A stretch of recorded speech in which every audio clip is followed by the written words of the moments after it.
भीम, तुम सच में बहुत बहादुर हो. ഇവിടെ എല്ലാവർക്കും ദിവസം 1000 രൂപ വച്ചാണ് ശമ്പളം. ഗുരു ഓ കം. അലമ്പ് വർത്താനൊന്നും പറയരുത്. എന്താ ഇവിടെ ഒരു ചർച്ച? ഈ കുടുംബം വഴിയാധാരമാകാതിരിക്കാനുള്ള ചർച്ച. അല്ല, കുടുംബത്തിന്റെ വാർഷിക ബഡ്ജറ്റിനെ കുറിച്ചുള്ള ചർച്ച. Oh you mean the annual budget. ഇന്നത്തെ കാലത്ത് ഇത്രയും വലിയൊരു കൂട്ടുകുടുംബവും ഈ ഒത്തൊരുമയും എവിടെയും ഉണ്ടാവുമെന്ന് ഞാൻ പ്രതീക്ഷിക്കുന്നില്ല. എനിവേ, എനിക്കൊരു ആഗ്രഹം. എന്നെ കൊണ്ടിനി ഒന്നിനും പറ്റൂല. വേറെ ഒന്നുമല്ല ഗുരു, നിങ്ങളുടെ കുടുംബത്തിന്റെ കഥ എനിക്ക് കേൾക്കണം. അയ്യേ, ഇവിടെ കൊച്ചു പിള്ളേരൊക്കെ ഉള്ളതല്ലേ, അവരുടെയൊക്കെ മുമ്പ് വെച്ച് വേണ്ട പങ്ക. ഗുരു, ഇവരുടെ ഫാമിലി ഹിസ്റ്ററി എനിക്കറിയണം. എനിക്ക് ഇഷ്ടമുള്ള കാര്യമാണത്. പറയൂ സർ, കേക്കട്ടെ. കമോൺ. അതിപ്പോ ഒരു കഥ ഡെവലപ്പ് ചെയ്തെടുക്കാൻ കുറച്ച് ടൈം വേണ്ടി വരും. കുഴപ്പമില്ല, ആരെങ്കിലും. പക്ഷെ നിങ്ങളുടെ കുടുംബത്തിന്റെ കഥ പറഞ്ഞേ പറ്റൂ. മുഴുവൻ സ്റ്റോറി എന്ന് പറഞ്ഞ നിങ്ങളുടെ അപ്പൻ അപ്പൂപ്പന്മാര് മുതലുള്ളത്.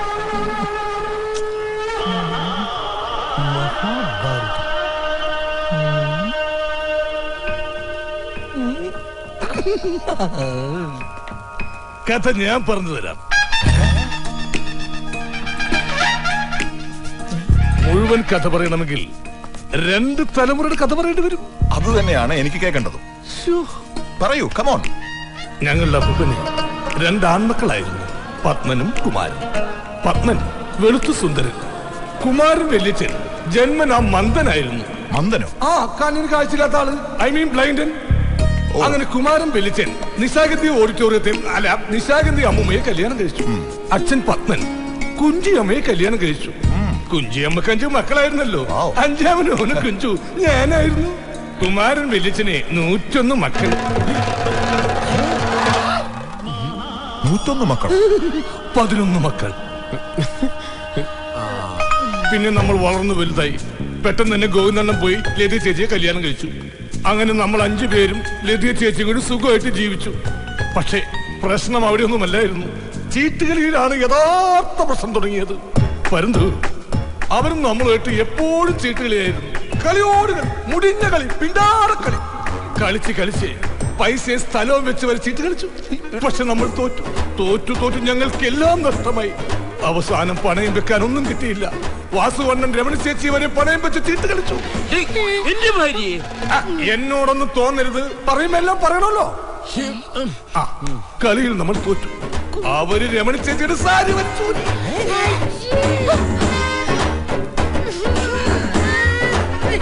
അപ്പൊ നമ്മുടെ അകന്ന ബന്ധു കൃഷ്ണകുമാർ മാമൻ വന്ന് ചേച്ചിക്ക് സാരി വാങ്ങിച്ചു കൊടുത്തു. അന്ന് അവിടെ നിന്ന് ഇറങ്ങി 14 വർഷം ദുബായിൽ ജീവിച്ചു, വനവാസം. ആ പൈസക്ക് വീടും വെച്ചു. അപ്പൊ അമ്മാവന്മാരെല്ലാം വീണ്ടും പ്രശ്നത്തിൽ വന്നു. അവസാനം യുദ്ധമായി. യുദ്ധത്തോട് യുദ്ധം. യുദ്ധമോ?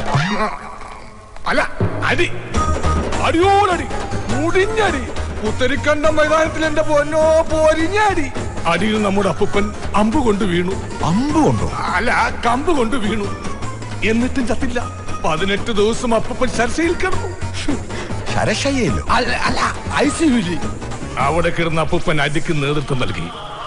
പക്ഷേ നമ്മൾ വിജയിച്ചു. അങ്ങനെ ഈ വീട് സ്ഥലവും നമുക്ക് സ്വന്തമായി. ഇതാണ് നമ്മുടെ കഥ.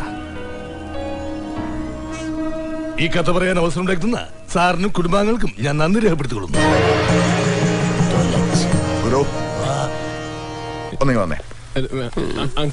നോക്കി നിൽക്കാതെ എന്റെ ചിതു ഒരുക്കാനുള്ള ഏർപ്പാടാക്കൂ. എന്ത് മണ്ടത്തരോടോ തനി വിളിച്ചു കൂവിയത്?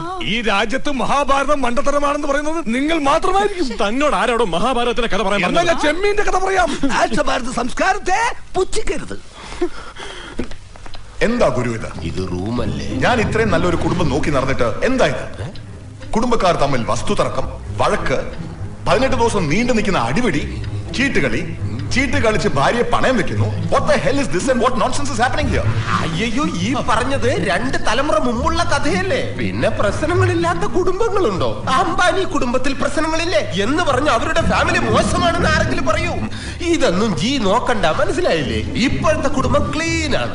പണ്ടത്തെ തലമുറയൊക്കെ നമ്മളെന്തിനു നോക്കണം? നമ്മളെയൊക്കെ തലമുറയെ തപ്പിയാലറിയാം, വെറും കൂറ ഫാമിലി ആയിരിക്കും. പിന്നെ എല്ലാ കുടുംബത്തിനും പറയാൻ ഇങ്ങനൊരു കഥ കാണും. പിന്നെ ജി പറയുന്നത് പോലെ കുടുംബത്തിന്റെ പേരിൽ ഒരു പോലീസ് കേസും ഇല്ല. എല്ലാം നല്ല സ്റ്റാറ്റസ് ഉള്ള ആൾക്കാർ. ഇതിനൊക്കെ പുറമെ നല്ല ജാതക പൊരുത്തം ഉണ്ട്. അതുകൊണ്ട് ഇത് മതി മതി. ഇല്ലെങ്കിൽ എന്റെ ജാതകം തിരുത്തേണ്ടി വരും. എന്നാലും രാവിലെ കിടന്ന് ഉറങ്ങാനുള്ള സമയത്ത് ഇയാള് ദാമോദർജി, നമ്മളിത് എങ്ങോട്ടാ പോകുന്നത്? ഗുരുജി, ഓ, ഈ കുടുംബത്തെ കുറിച്ച് കൂടുതൽ അറിയാൻ ഒരു വഴിയുണ്ട്. അയ്യോ, അത് ഈ വഴിയല്ല, ഇത് ബസ് സ്റ്റാൻഡിലേക്കുള്ള വഴിയാ. അതല്ല ഗുരു, പിന്നെ അവര് പാരമ്പര്യമായി ഇവിടെ താമസിക്കുന്ന കുടുംബമല്ലേ? അതെ.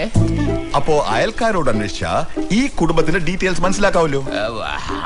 അതിപ്പോ നമ്മളെന്തിനാ അങ്ങോട്ട് പോണത്? അവരല്ലേ നമ്മളെ വന്ന് കാണേണ്ടത്. അല്ല, ഇതൊരു വിവാഹ ആലോചനയല്ലേ? അപ്പൊ നമ്മൾ അങ്ങോട്ട് തന്നെ പോണം. ഇയാളും എന്റെ പുക കണ്ടേ അടങ്ങും. ഓ, എന്താണ് ഗുരു? എല്ലാം ഇപ്പൊ തകരും. ഭാര്യയെ കുറിച്ച് അന്വേഷിക്കാൻ ദാമോദർജി അയൽവക്കത്തെ വീട്ടിലേക്ക് പോയിരിക്കുക. ഏത് അയൽവാസി? അയ്യോ, തൊട്ടടുത്തുള്ള നമ്പൂതിരിയുടെ വീട്ടിൽ. എന്നിട്ട് എന്തെങ്കിലും പെട്ടെന്ന് ചെയ്യില്ലെങ്കിൽ എന്റെ ശവം കാണും. ശ്രാങ്കൻ ഭായ്, നമ്മുടെ പിള്ളേരെ വിളി. നമസ്കാരം. നമസ്കാരം. ആരാ മനസ്സിലായില്ല? ഞങ്ങള് അപ്പുറത്ത് മംഗലത്ത് വീട്ടിൽ നിന്ന് വരുവാണ്. ഓ, ഇരിക്കണം ഇരിക്കണം. പുതിയ താമസക്കാര് വന്നു എന്ന് ആരോ പറഞ്ഞു കേട്ടു. നിങ്ങളാണല്ലേ? പക്ഷെ നാടക കമ്പനിക്കാരാണെന്നാണല്ലോ പറഞ്ഞത്. അവിടെ നാടക കമ്പനിയുടെ ബസ്സും കണ്ടു. കണ്ടില്ല. നിങ്ങൾക്ക് നാടക കമ്പനിയാണോ? അല്ല, തറവാട് ഭാഗം വെച്ചപ്പോ എന്റെ ചേട്ടന് കിട്ടിയ ഷെയറാ മംഗലത്ത് വീട്. ചേട്ടന്റെ മക്കൾ ആർക്കോ വിറ്റു. പിന്നെ കൈമാറി നിങ്ങളിലെത്തി. നിങ്ങൾ എത്ര പേരുണ്ട് അവിടെ താമസിക്കാൻ? അതോ തറവാട് പൊളിച്ച് റിസോർട്ട് വല്ലതും പണിയാനാണോ പ്ലാൻ? ഈശ്വര, ഇറങ്ങി ഓടാന്ന് വെച്ച വഴിയും പരിചയമില്ല.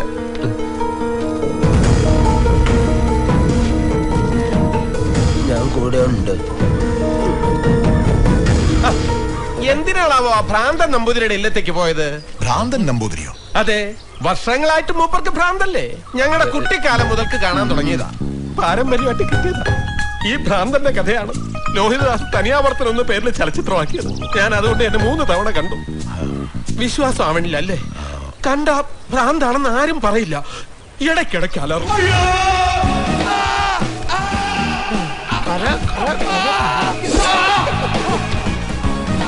ഇടയ്ക്ക് പൊട്ടിച്ചിരിക്കും. കേട്ടില്ല? ഇതൊന്നും അല്ല സാർ. ഇടയ്ക്കിടയ്ക്ക് മുണ്ടില്ലാതെ ഓടും. അപ്പൊ നമ്മളെ ഉപദ്രവിക്കുകയും ചെയ്യും.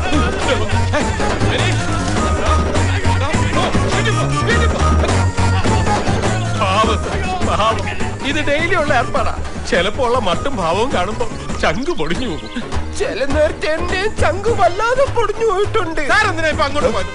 അതല്ലേ അയാൾക്ക് ഭ്രാന്ത് കൂടിയത്? ചുമ്മാ നമുക്ക് വീട്ടിൽ പോവാം. അതാ നല്ലത്. ഞാനൊരു കാര്യം പറയാനിരിക്കുവായിരുന്നു. ഉടനെ കുട്ടികളുടെ വിവാഹം നിശ്ചയിക്കാനുള്ള ഏർപ്പാട് ചെയ്യണം. Shall we go?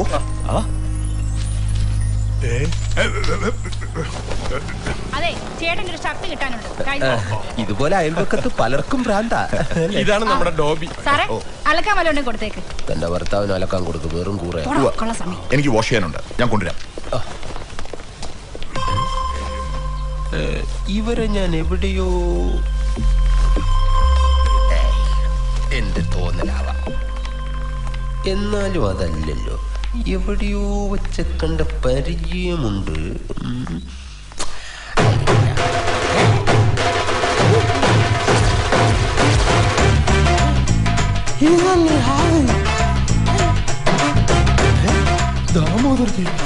ദാമോദർജി കണ്ടു കഴിഞ്ഞാൽ എന്ത് പറയും? ഇതിനെയൊക്കെ എങ്ങനെ പറഞ്ഞു വിടാ?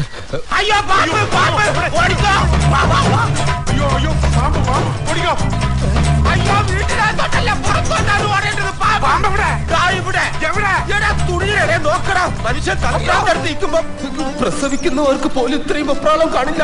ഇവരിത് എങ്ങോട്ട് പോയി?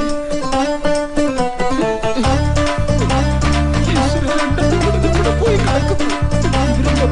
മുതുകാടിന്റെ ടീമോ പെട്ടെന്ന് അപ്രത്യക്ഷമായി. എന്താണ്? എല്ലാം വീണ്ടും അവതാളത്തിലായി. എന്ത്? ആ ഫോട്ടോയിൽ കാണുന്ന മരിച്ചു അച്ഛനും അമ്മയില്ലേ, ദാ അവിടെ ഇരുന്ന് അലക്ക് തുണി മറക്കായിരുന്നു. എവിടെ? പുറത്ത്. ദാമോദരജിയുടെ മുന്നിൽ പെടാതെ അവരെ ഓടിക്കാൻ വേണ്ടി ഞാൻ പാമ്പ് പാമ്പ് എന്ന് അലറിയപ്പോ അവരോടി വീട്ടിനകത്തോട്ട് കയറി. എന്റെ ദൈവമേ, അങ്ങനെങ്ങാണോ അവരെ കണ്ട പോയി പറഞ്ഞു വിടറോ. അതിലവരെ കാണണ്ടേ? തപ്പ്. പാർലമെന്റ് പോലുള്ള വീട്ടിനകത്ത് ഞാൻ എവിടെ ഇട്ട് തപ്പാൻ?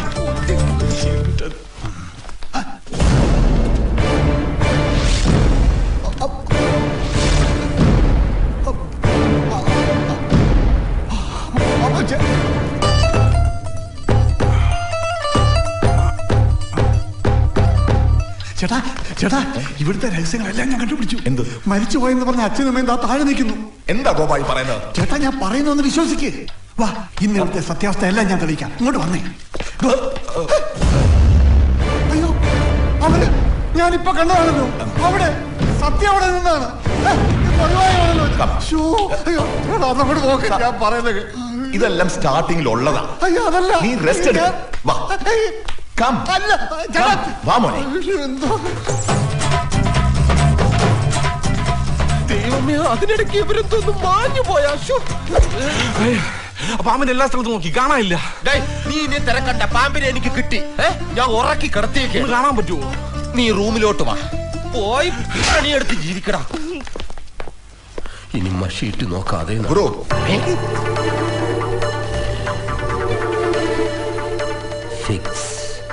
ഇവിടെ വരൂ. ഇന്നേക്ക് 7 എന്റെ സഞ്ചയന് കാർഡ് ആരെങ്കിലും അടിക്കുമോ എന്തോ. എന്താ ജി? തനിക്ക് ആ അലക്കാരെ അറിയാം?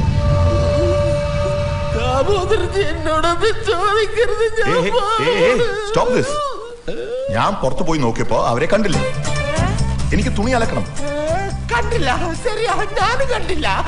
ദാമോദരജിക്ക് അലക്കാൻ പോരെ, ഞാൻ കൊണ്ടുപോയി അലക്കി തരൂ. തരില്ല, ഇതെന്റെ അവകാശമാണ്. അതെ, ദാമോദരജി എന്റെ പുണ്യമാണ്, എന്റെ പൊന്നുമാണ്. ഓക്കെ, ശരി. ദാമോദരജി എന്റെ പുണ്യവും പൊന്നും മാത്രമല്ല, എന്റെ അച്ഛനും അയ്യനും അമ്മയൊക്കെയാണ്. ഒന്ന് സ്നേഹിക്കണമെന്ന് തോന്നി. അത് ശരി, ഇവിടെ ഒന്ന് നിൽക്കായിരുന്നല്ലേ? പാമ്പിനെ കൊന്നോ? കൊന്നു. എന്നിട്ട് എന്ത് ഒരിക്കാൻ കൊടുത്തേക്കുന്നു. ചൂടോടെ തിന്നാ. ഗുരു. എന്തോ? ഗുരു, ഇനി അധികം ചിന്തിക്കണ്ട. അടുത്ത ഏറ്റവും നല്ല മുഹൂർത്തം നോക്കി റോഷന്റെയും വേദികയുടെയും എൻഗേജ്മെന്റ് നടത്തണം. അവരുടെ ജാതകം നോക്കി ഒരു മുഹൂർത്തം ഗുരു തന്നെ നിശ്ചയിക്കണം. ആണ്ടവാ ശിവശംഭോ.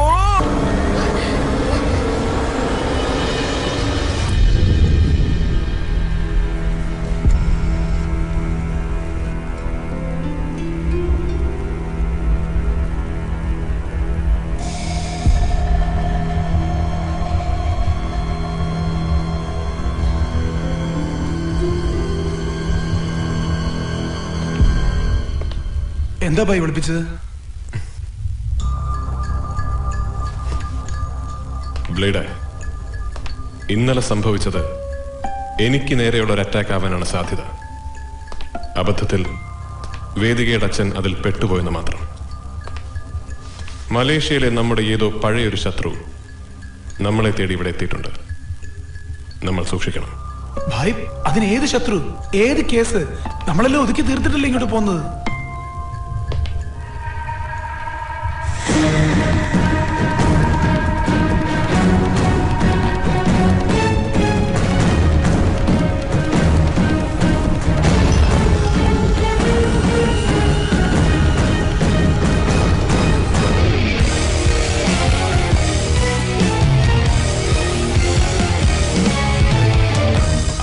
ഹലോ ഭായ്.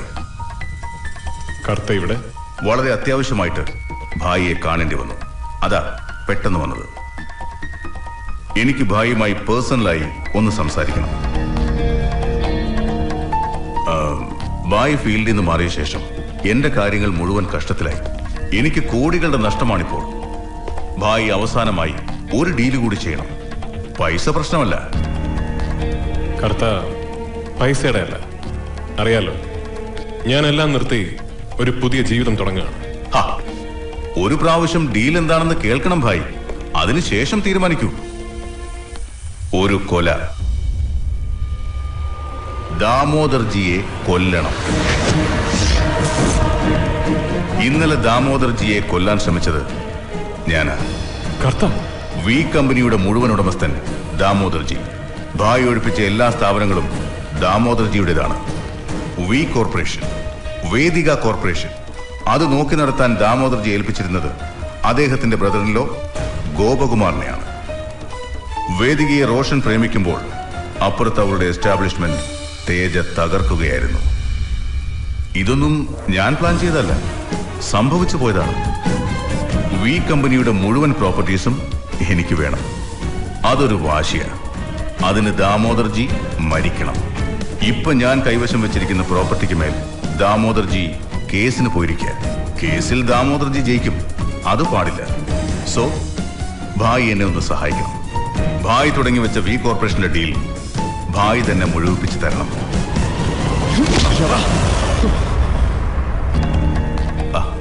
ഇമോഷണൽ ആവാതെ ചിന്തിക്കൂ.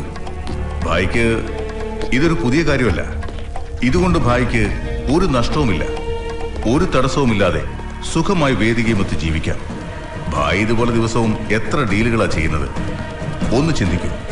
ഇതുവഴി നേട്ടം 50-50. ഭായിയുടെ ലൈനും ക്ലിയർ, എന്റെ ലൈനും ക്ലിയർ. ഇതോടെ എന്നേക്കുമായി തേജയ്ക്കും അവസാനിക്കാം. ഭായ് ഇത് ചെയ്തില്ലെങ്കിൽ ഞാനിത് വേറെ ആരെങ്കിലും കൊണ്ട് ചെയ്യിക്കും. എന്നാലും കേസ് നിങ്ങളുടെ നേരെ വരും. അതിനുവേണ്ടി പോലീസിന് കൊടുക്കാൻ എന്റെ കയ്യിൽ തെളിവുകൾ ഏറെയാണ്. പിന്നെ സാക്ഷിയായി ഗോപകുമാർ. ഭീഷണിയല്ല, ഗതികേടാണ്, വേറെ വഴിയില്ല. സോ നാളെ വൈകുന്നേരം 6 മണി വരെ ഞാൻ കാക്കും.